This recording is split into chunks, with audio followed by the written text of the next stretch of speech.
Hello everyone. आज हम करेंगे एक्सरसाइज सेट 3.5 गणिका मंजरी क्लास 9th का क्वेश्चन नंबर 5 करेंगे। क्वेश्चन नंबर 5 में हमें क्या दिया है? क्वेश्चन नंबर 5 में दिया है कि we have seen that the repeating block of 1/7 is a cyclic number.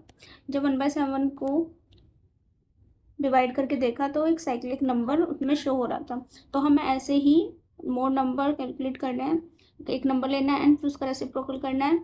तो वो दिखाने के क्या वो रिपीटिंग ब्लॉक्स एक साइक्लिक फॉर्म कर रहे हैं या नहीं। ठीक है, तो जब हम 1/7 को डिवाइड करते हैं तो हमें मिलता है 0.142857।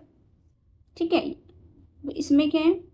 रिपीटिंग ब्लॉक जो है, ये पार्ट हमारा रिपीटिंग ब्लॉक है। एक साइक्लिक नंबर क्यों बोला गया? क्योंकि 1 के बाद आया है, ठीक है, 4 के बाद क्या आया? 2 के बाद क्या आया? 8 के बाद आया 5 और 5 के बाद क्या आया? 7 और 7 के बाद अगर हम इस बार को हटा के अगर ये लिखेंगे तो हमें दोबारा से 1 लिखना होगा। ये तो मतलब है इस बार का रिपीट हो रहा है ना। तो हर बार हमें 1 के बाद मिलेगा 4, 4 के बाद 2, 2 के बाद 8, 8 के बाद 5, 8, 5 के बाद 7, 7 के बाद 1। तो ये एक साइक्लिक नंबर है।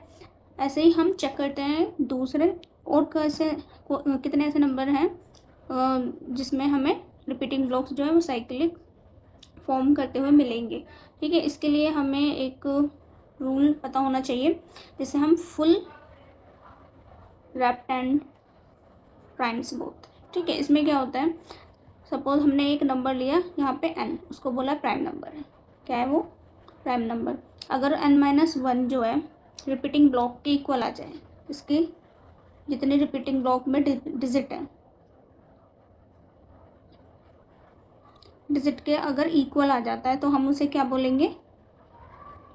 हम बोलेंगे कि वो जो नंबर है वो साइक्लिक नंबर है। ठीक है, सपोज हमने पहला एग्जांपल लिया, हमने फर्स्ट एग्जांपल लिया प्राइम नंबर में, हमने लिया, सपोज हम ले रहे हैं जैसे 1/7 लिया था तो उसमें 7 था, 7 का रेसिप्रोकल कर लिया था तो वो कितना आया था? 1/7।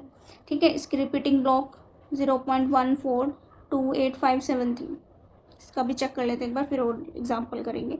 तो यहाँ पर 1 2 3 4 5 6 है, तो क्या था? n में से 1 कम करना है। n हमने 7 लिया था, 7 में से 1 कम करा था 6।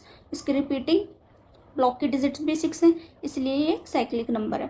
ठीक है, दूसरे एग्जाम्पल जब हम देखेंगे तो मान लो हमने 11 लिया, चलो इसको हटा दो, 1 में नहीं लेते। फर्स्ट हम मान लेते हैं हमने n लिया 1।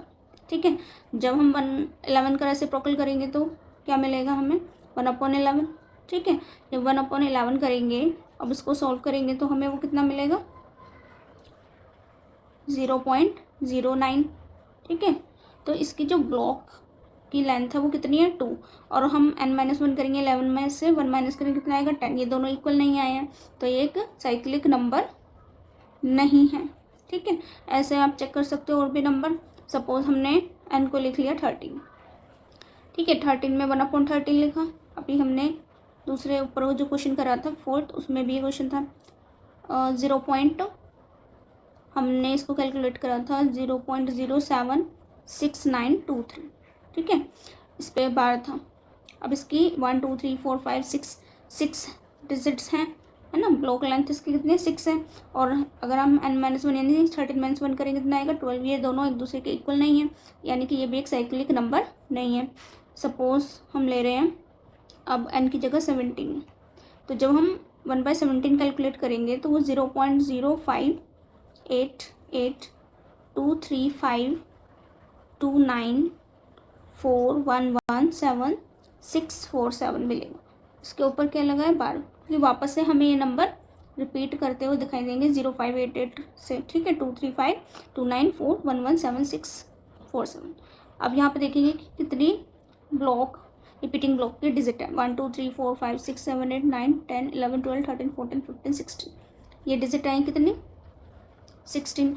और यहाँ पे क्या करना था? n-1 यानी 17 में से बन गया 16, ये भी 16 आया, ये भी 16 आया। इसका मतलब क्या है? इसकी जो ब्लॉक लेंथ है एग्जैक्टली n-1 के इक्वल आई है, तो 17 नंबर जो होगा is a valid cyclic number. ठीक है,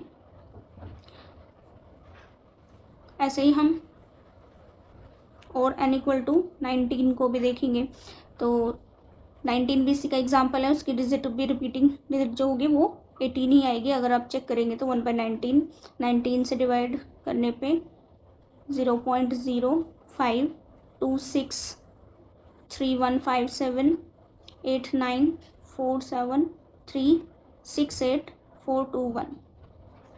कितने डिजिट हैं? 1 2 3 4 5 6 7 8 9 10 11 12 13 14 15 16 17 18 18 है। अब 19 में से 1 माइनस करेंगे n-1 के लिए तो 18 ही आएगा, है ना। तो ये भी क्या है, एक साइक्लिक नंबर है। कौन सा number? 19। 19 is a valid cyclic. ठीक है, तो एक एग्जाम्पल हमारा 17 का हो गया, एक एग्जाम्पल हमारा 19 का हो गया। क्लियर?